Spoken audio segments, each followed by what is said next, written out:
점에서 우리가 살아가는 세상은 영적 전쟁터와 같다라는 말씀을 드릴 수 있습니다.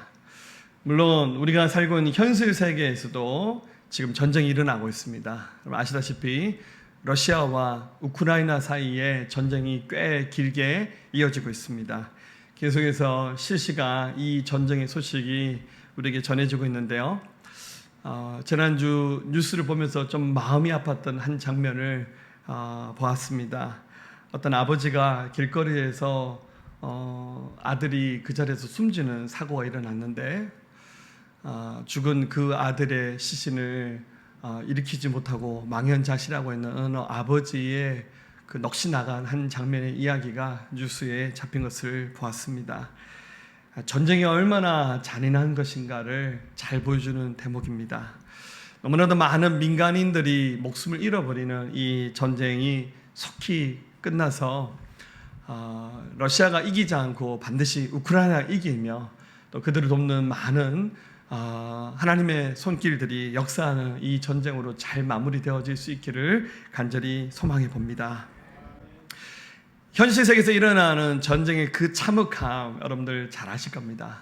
그런데 우리가 잘 알지 못하는 것 중에 영적 전쟁이 얼마나 우리가 주의를 기울이면서 봐야 될 것인가를 오늘 이 주일 말씀을 나누면서 함께 생각해 보기를 원합니다. 영의 세계의 주인이신 하나님과 또한 하나님께 반기를 들었던 사단 사이에 전쟁이 일어나고 있고 또 마귀는 계속해서 우리 예수 믿는 사람들을 괴롭히는 일들을 하고 있습니다. 그래서 오늘 이 창세기 12장 말씀을 통해서 이 영적 전쟁 우리가 어떻게 이겨나가야 될지 함께 고민해 보기를 원합니다.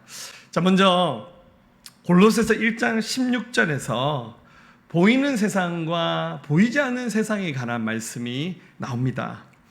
하나님이 세상을 창조하셨는데 바로 보이는 세상과 보이지 않는 세상을 만드셨어요. 보이는 세상은 우리가 잘 알고 있는 이 물질 세계고 보이지 않는 세상은 영적 세계입니다.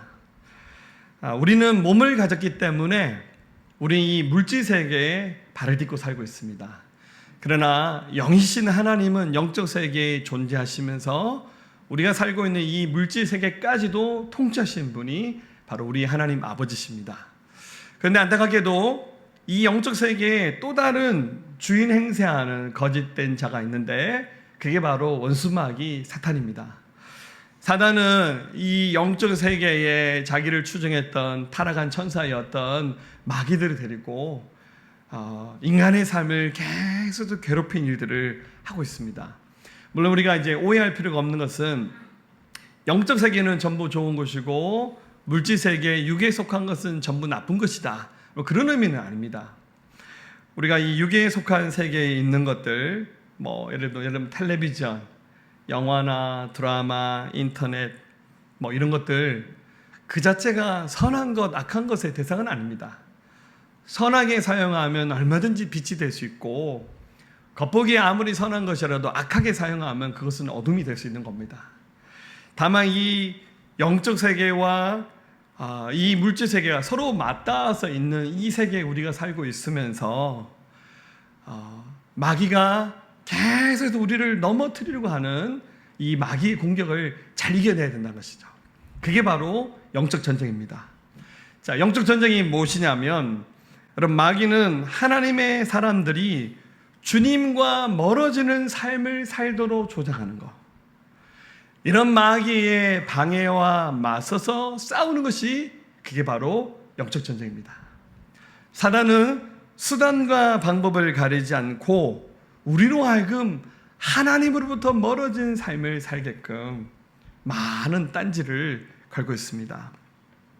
근데 이것을 예수 믿는 사람들은 잘 알아차려야 되고 깨달아야 되고 이 전쟁 가운데 영적으로 나를 세우면서 싸워 나가야 됩니다. 근데 세상에 믿지 않는 사람들은 영적 전쟁하면 일단 이 말 자체를 이해를 못하고 그리고 본인들이 마귀에게 공격을 받으면서 살아간다는 것조차도 인지 자체를 하지를 못하는 거죠. 완전 딴 세계에 살고 있는 이야기처럼 들립니다. 혹시 지금도 이 얘기를 들으면서 저게 무슨 얘기인가 하시는 분들 계시다면 하나님께서 여러분께 지혜를 더하셔서 이 말씀을 밝히 깨닫는 은혜가 있기를 우리 주님의 이름으로 축원합니다. 자, 이 부분에 대해서 고린도전서 2장 12절에서는 이렇게 말씀을 하고 있죠.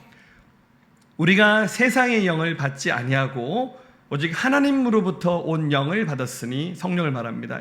이는 우리로 하여금 하나님께서 우리에게 은혜로 주신 것들을 알게 하려 하심이라. 14절에 육에 속한 사람은 하나님의 성령의 일들을 받지 아니하나니 이는 그것들이 그에게는 어리석게 보이며 또 그는 그것들을 알 수도 없나니 그러한 일은 영적으로 분별되기 때문이라. 그래서 하나님의 성령의 이끄심 아래 있는 사람들은 이런 일들을 어느 정도 분별할 수 있어요. 그래서 우리가 사는 이 세상에 일어나는 많은 일들 가운데 질서와 조화를 알고 그 배후에 감춰져 있는 속뜻을 알아차리는 그런 지혜가 있죠. 그러나 하나님의 성령의 인도함을 받지 못하면 그냥 육의 세계에 일어나는 일들로만 이것들이 보이는 것들입니다. 자, 그렇기 때문에 오늘 현재의 모습만을 가지고 모든 것을 평가하고 생각하면 곤란합니다. 좀 더 깊은 안목을 가지고 영적인 눈이 열려져서 하나님이 기뻐하시는 일들을 분별하고 또 그 일에 마땅히 순종할 수 있는 은혜가 우리에게 있어야 됩니다. 자, 오늘 바라기는 어떻게 하면 주님이 기뻐하시는 길을 갈 수 있을까? 이 고민, 그 해답을 오늘 이 말씀을 통해서 함께 찾을 수 있기를 우리 주님의 이름으로 부탁드립니다. 자, 오늘 두 가지 말씀을 여러분 함께 나누기 원하는데요. 가장 먼저 주님과의 바른 관계를 맺어서 회복의 길을 가는 것, 이것이 바로 영적 전쟁에서 이기는 길이다 는 말씀을 함께 나누기를 원합니다. 자, 안타깝게도 굉장히 많은 사람들이 영적 전쟁에서 많은 부분 사단에게 지고 있어요. 그런데 본인이 마귀에게 지고 있는 것조차도 인지를 못하는 게 그게 우리 인생의 한계입니다. 그래서 마귀는 하나님과 전혀 상관없는 삶을 살게끔 이 세상을 이렇게 조정하려고 합니다. 그게 여러분들 바로 영적 전쟁입니다. 그 회복은 이런 마귀의 간섭에서 벗어나서 주님과의 바른 관계를 맺는 것, 이것이 바로 영적 전쟁에서 이기는 방법입니다. 자, 하나님께서 어느 날 아브라함이라는 사람을 부르셨어요. 원래 이름은 아브라함인데 나중에 하나님 이름을 아브라함으로 개명을 해주셨습니다. 이 사람 나이가 75세가 되었습니다. 짧지 않은 인생을 살았어요. 인생을 살면서 돈도 벌 만큼 벌어봤고, 소아의 재산도 좀 있었고, 종들도 있었고, 결혼을 한 번 했습니다만은 안타깝게도 슬하에 자녀가 없었어요. 좀 특별하면서도 특별하지 않은 그런 인생을 아브라함은 살았습니다. 그런데 어느 날 하나님이 이 아브라함이라는 사람을 찾아오셨어요. 그러면서 말씀을 주셨는데 그게 오늘 1절과 2절 말씀이죠. 다시 한번 읽어볼까요? 여호와께서 아브라함에게 이르시되 너는 너의 고향과 친척과 아버지의 집을 떠나 내가 내게 보여줄 땅으로 가라. 내가 너로 큰 민족을 이루고 내게 복을 주어 내 이름을 창대하게 하리니 너는 복이 될지라. 아멘. 자, 하나님 가장 먼저 주셨던 말씀이 아브라함아, 네가 살고 있는 고향 땅과 친척과 아버지의 집을 떠나서 내가 내게 보여줄 그 약속의 땅으로 나는 이주 가야 된다. 이게 단순히 옆 동네로 이사 가는 수준이 아니라 이민 가는 수준의 굉장히 어려운 말씀이었습니다. 75세라고 하는 나이는 결코 짧은 인생은 아닙니다. 그리고 인생의 후반기에 접어들어서 앞으로 얼마나 인생을 더 살지 알 수 없는 그 시점에 하나님이 기가 막힌 말씀을 주셨는데, 일단은 모든 친척들, 부모님 곁을 떠나서 새롭게 지시할 약속의 땅으로 가라는 거예요. 그러니까 이 말의 핵심은 하나님의 말씀, 무조건 고향을 떠나야 되고 낯선 곳에 가서 살아야 된다는 말이 아니라 네가 익숙하게 살고 있는 그 땅, 의지하는 사람들 다 내려놓고 나만 의지하는 믿음의 사람으로 살 것을 명령하신 거예요. 그러면서 기가 막힌 말씀은 75세가 될 때까지 자녀가 한 명도 없었는데 하나님이 아들을 낳게 하게 하신다 말씀하시면서 그 아들이 민족을 이룬다는 거예요. 민족을 이루려면 자식을 한 몇 명쯤 낳아야 되나요? 나이가 75세인데 언제 자식들을 주렁주렁 낳아서 그 많은 자손이 손자의 손자를 보면서 민족을 이루는 거 좀 사실 믿기 힘든, 참 소화하기 힘든 하나님의 말씀이었습니다. 그런데 이 말씀을 들으면서 아브라함이 굉장히 많은 고민을 했겠죠. 왜냐하면 75년이라는 그 인생 동안 어떻게 살았습니까? 나를 위해서 살았고 내가 계획하고 생각하는 인생을 붙잡고 살아왔잖아요. 내 평생 인생의 꿈이 부자 되는 거였으면 평생 경제활동을 위해서 살았고 내 꿈이 봉사, 그러면 어떤 사람은 평생 동안 봉사만 하면서 어디 NGO 단체 들어가서 구제사업하면서 사셨겠죠. 나는 유명한 사람이 되어서 막 연예인처럼 살겠다, 그러면 평생 그것이 자기 인생의 목적에 대해서 사는 것이죠. 아브라함은 나름 자신의 인생의 계획, 꿈이 있었는데 어느 날 하나님이 그를 부르시면서 아브라함아, 그거 다 내려놓고 내가 시키는 대로 한번 살아봐라 라고 말씀하신 거예요. 이게 바로 뭡니까? 비전입니다. 비전은 자기가 꿈을 꿔서 자기가 하고 싶었던 인생의 그 꿈을 하나를 더 늘려가는 것이 아니라 하나님이 계획하시고 설계하신 그 주님의 꿈을 발견하는 것. 비전은 하나님이 주시는 꿈을 발견하는 거예요. 지금까지 이렇게 살아본 적이 한 번도 없었어요. 다 내가 계획하고 준비하고 노력해서 살아온 인생이었는데 하나님이 아브라함, 그거 내려놓고 내가 너에게 보여주는 삶을 한번 살아봐라. 일단은 고향 떠나고 친척 아버지 집을 떠나서 내가 보여줄 땅을 한번 가봐라 라고 말씀하시는 거예요. 사랑하는 여러분들, 영적으로 회복되면 자기 인생을 향하신 하나님의 계획과 꿈이 느껴지고 알아지고 깨달아지고 이것이 보이는 거예요. 여러분, 영적 전쟁이 뭡니까? 사랑은 인생으로 하여금 하나님의 계획, 하나님의 뜻과 상관없는 삶을 살게 만드는 거예요. 우리의 눈을 가리우는 거예요. 죄송합니다, 이렇게 표현할게요. 자기 마음대로 멋대로 살게끔 인생을 옆에서 방해하는 거예요. 열심히 살고 뭔가 부지런히 살았는데 인생 마지막 순간에 서 보니까 나는 정말 헛바람 잡는 인생 살아왔구나 라고 고백한다면 얼마나 삶이 후회스럽겠습니까? 그래서 마귀는 우리로 하여금 계속해서 하나님과의 이 바른 관계를 맺지 못하게끔 그렇게 옆에서 조장한 일을 하는 거예요. 여러분, 지금 다 여기 살아온 인생의 순간이 다르잖아요. 여기 10대부터 시작해서 70대, 80대까지 계신데 여러분 발견하신 인생의 비전은 무엇인가요? 여러분, 지금까지 무엇을 위해서 열심히 달려오셨나요?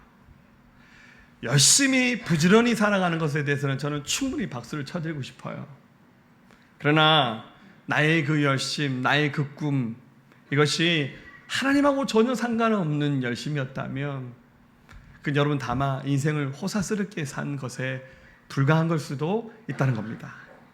돈이 없어도, 건강이 없어도, 학벌이 없어도, 부모가 없어도 괜찮습니다. 주님이 주시는 새로운 비전이 있다면 그 남아있는 인생, 지금까지 살아왔던 인생과 비교할 수 없는 은혜가 시작될 겁니다.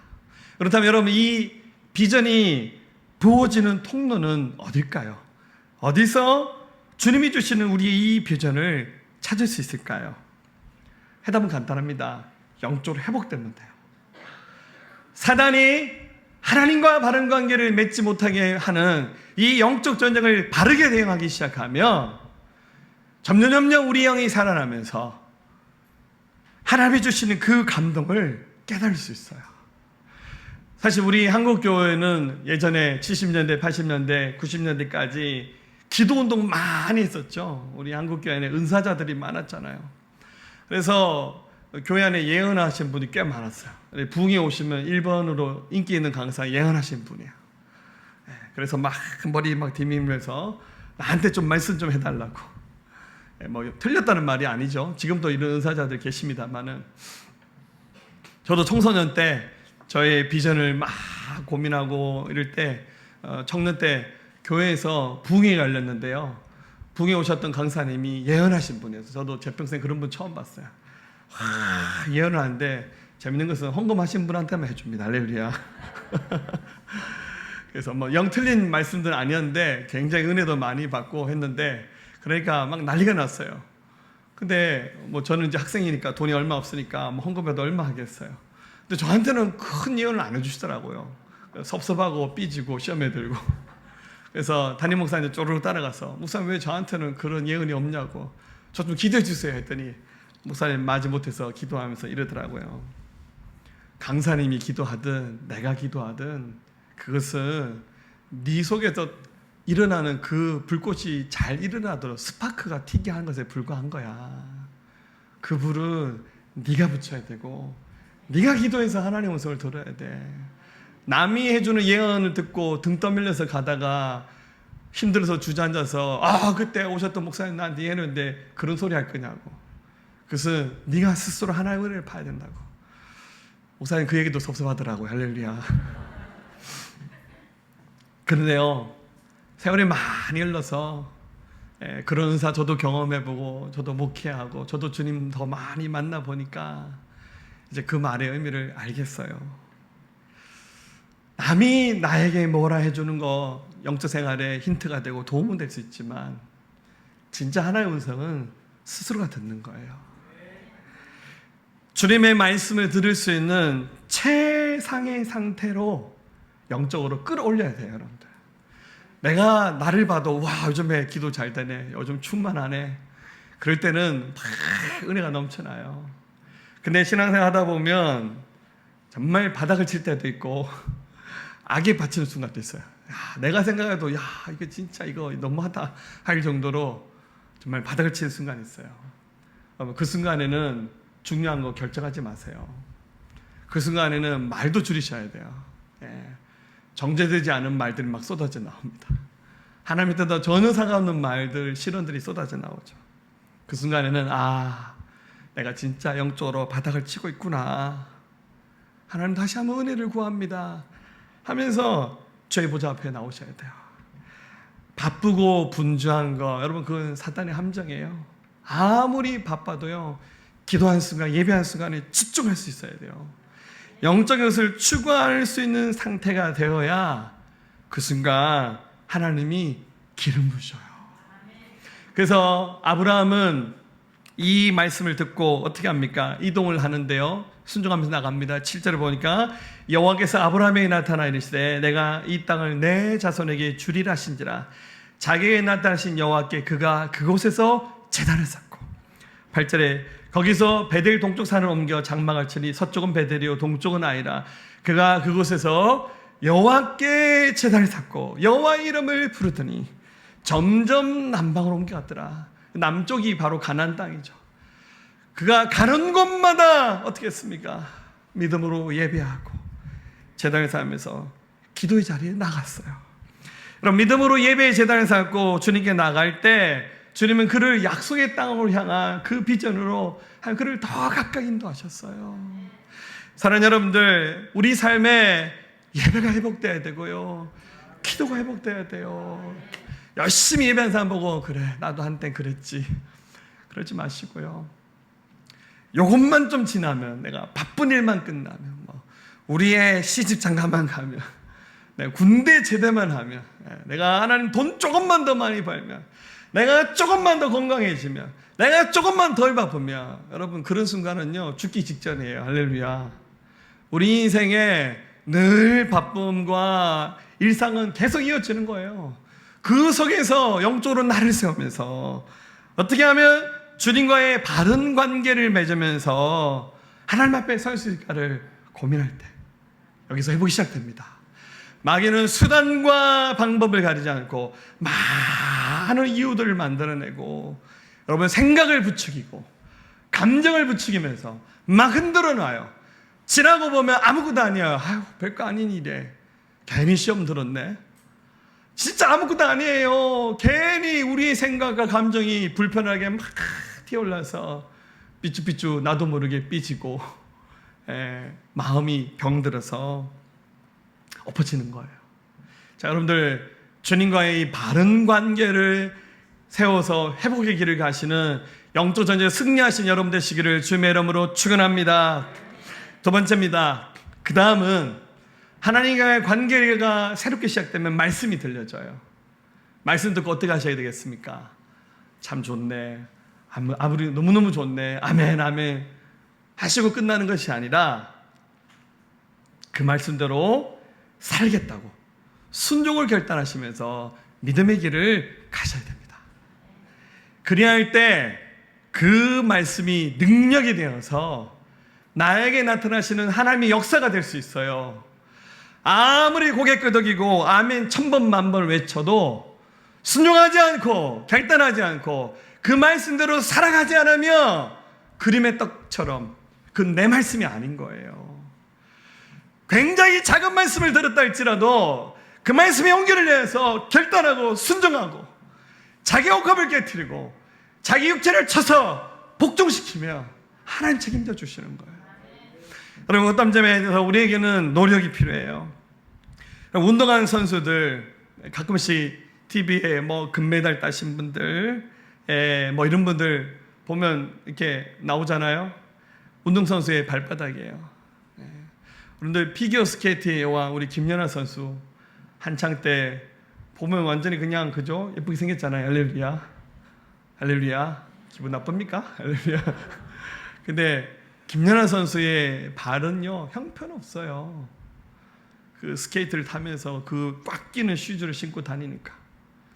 뭐 운동선수들, 손으로 배트를 흔드는 야구선수들, 손에 정말 물집이 잡히고 피부가 떨어져 나갈 만큼 수고하고 인내하지 않습니까? 여러분, 농부들은 얼마나 인내할까요?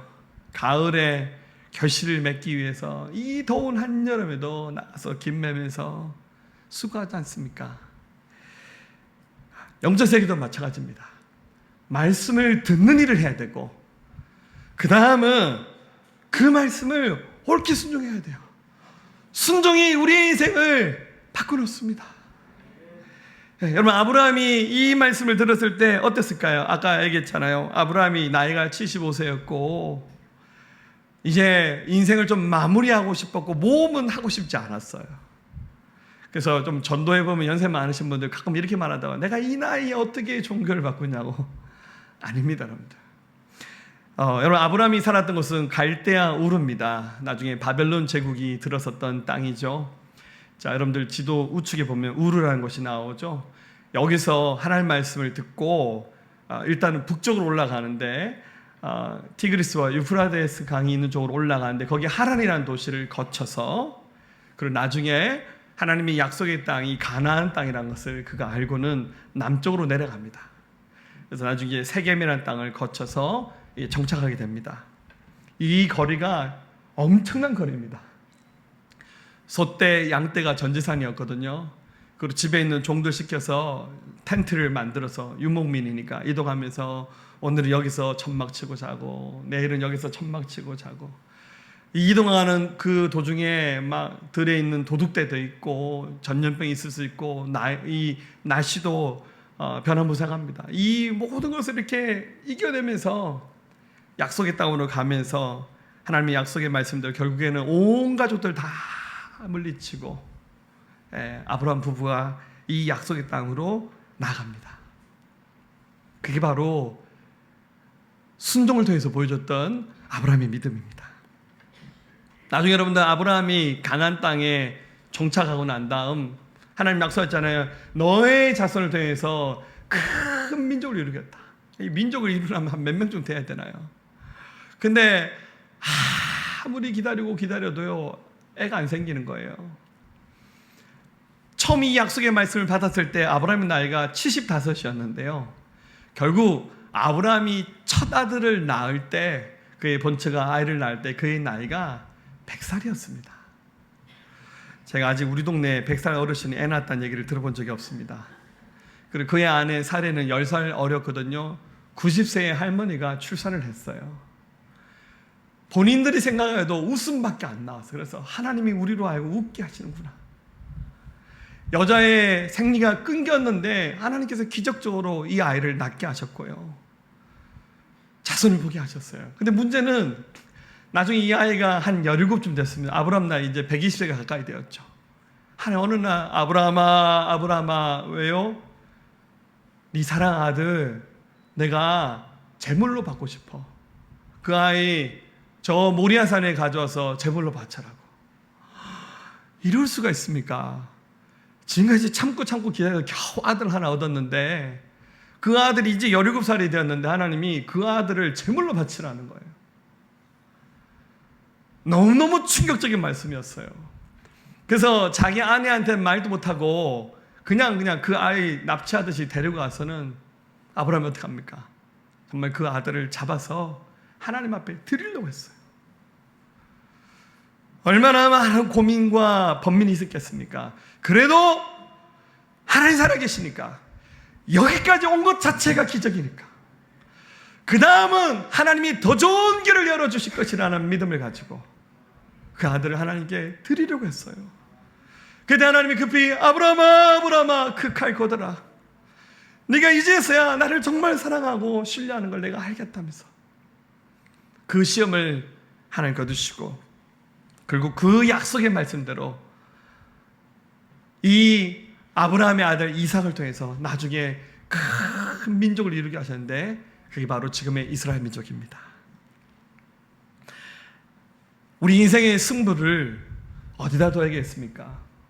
머리 많이 잘 돌리고 계산 잘하는 거, 처세술에 능한 거, 새로운 아이템에 어떤 기업을 일궈내는 거 아닙니다, 여러분들. 하나님께서 주신 말씀들. 여러분, 하나님은 여러분이 할 수 없는 것을 하라고 말씀하지 않으세요.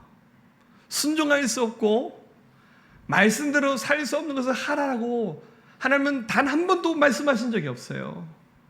성경에 나오는 수많은 믿음의 사람들 100% 할 수 있는 말씀을 주시는 거예요. 그런데 우리가 하나님 말씀을 자꾸 같이 판단하는 거예요. 저 말씀대로 하면 안 될 것 같은데, 실패할 것 같은데, 좀 내가 불편해질 것 같은데, 사람들에게 바보란 소리 들을 것 같은데, 우리의 생각이 하나님의 말씀을 넘어서는 거예요.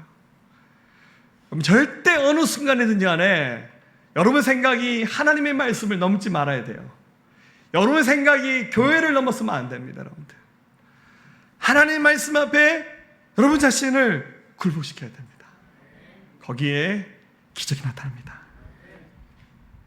놀라운 집중력을 발휘하실 때 그 비전이 완성될 겁니다.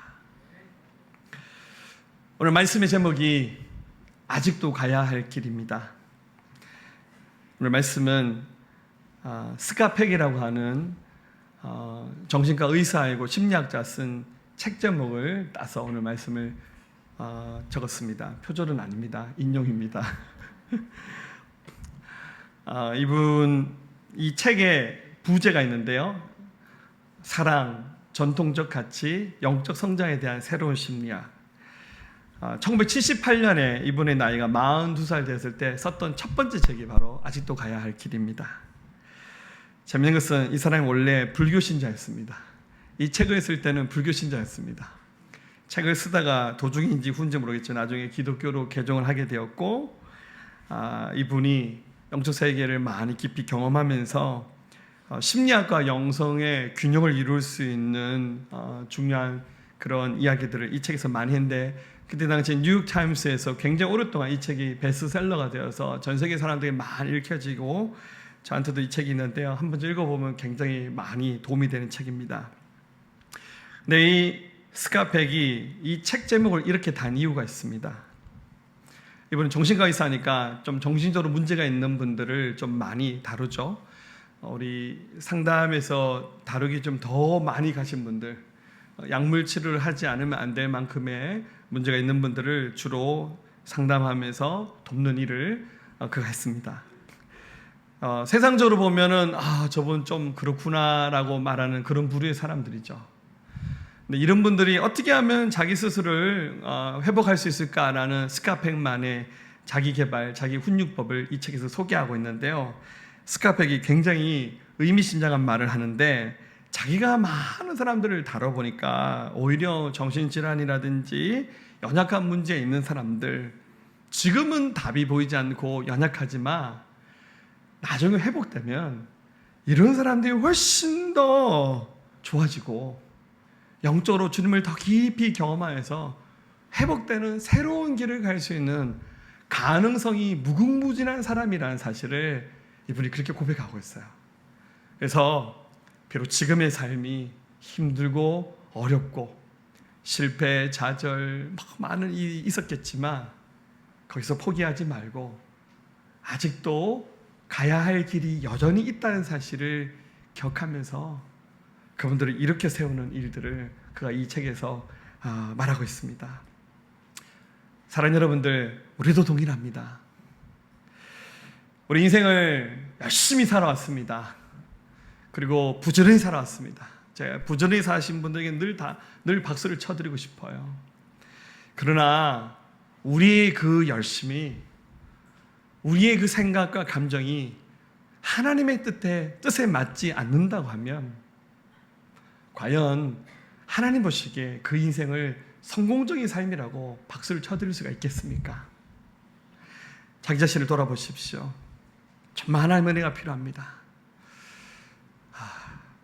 영적인 것을 추구하는 삶을 시작하십시오. 우리 주님과의 친밀한 관계를 다시 맺으면서요, 순종이라고 하는 대가집을 좀 따갑고 아프고 힘들어도 그 소중한 옥합을 깨뜨릴 때 하나님 기억하시면서 여러분들을 도우실 겁니다. 해도 되고 안 해도 되는 싸움이 아닙니다.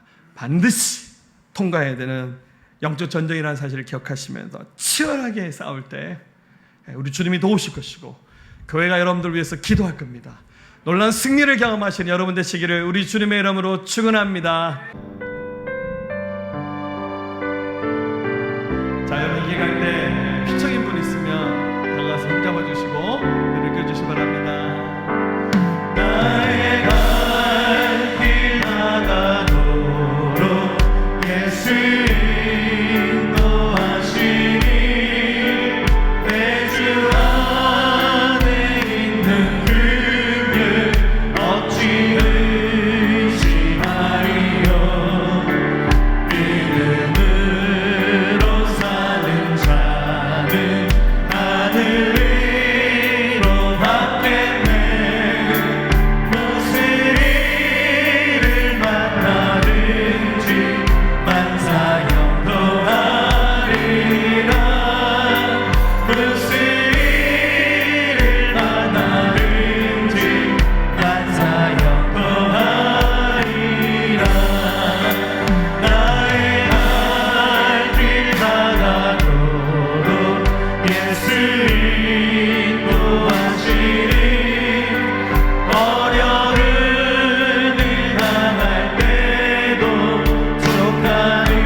이제는 우리 주 예수 그리스도의 은혜와 하나님 아버지의 무한하시고 극진하신 사랑하심과 성령님의 내주하시고 교통하시고 함께하심이 오늘 예배한 사랑 성도들의 모든 심령 가운데 이들의 가정과 일터와 나라 민족과 모든 열방과 우리 새생명교회에 지금부터 영원토록 함께 하옵시기를 간절히 축원하옵나이다. 아멘.